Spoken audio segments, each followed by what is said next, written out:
Alas 5:02 mga kapatid. Alas 5:02 ng umaga.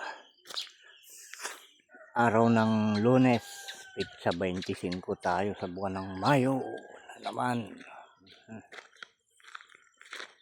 Okay na naman yung panahon natin.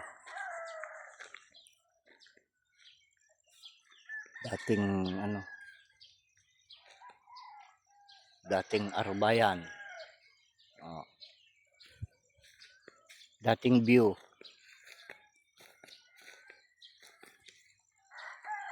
Dating vlogger. Hindi nagbabago mga kapatid. Pangit magbago kapag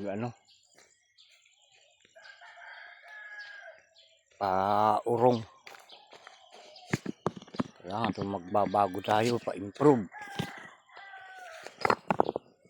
Hanapin kung ano yung mga tama.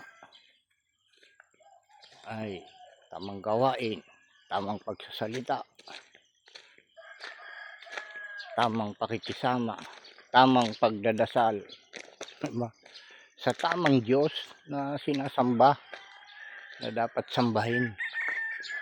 Hindi yung mga Diyos-Diyosan na pinaggagawa lang ng mga kamay ng tao. Nako, iwasan na sana natin yun para magkaroon naman ng kapayapaan ng ating bansa. Ay mahilig kasi ang mga tao sa peke, diba?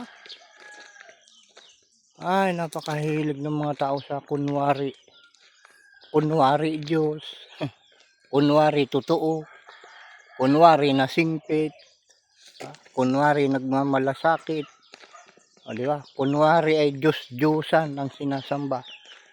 Ayan, kaya kunwari may mabuting kapalaran din ang nangyayari.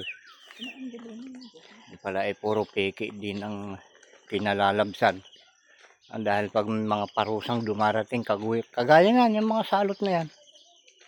Diba, lahat tinatamaan. Mga nagsasabing mga mayayaman at pinag-aralan nasasagasaan ng mga salot dahil sa mga peke na gawain mga kapatid.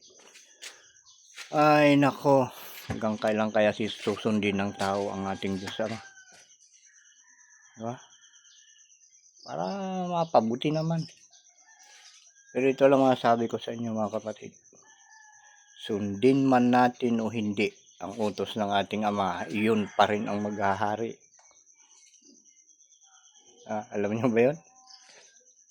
Sundin man natin siya o hindi, yung utos pa rin niya ang maghahari, hindi ang tao mga kapatid.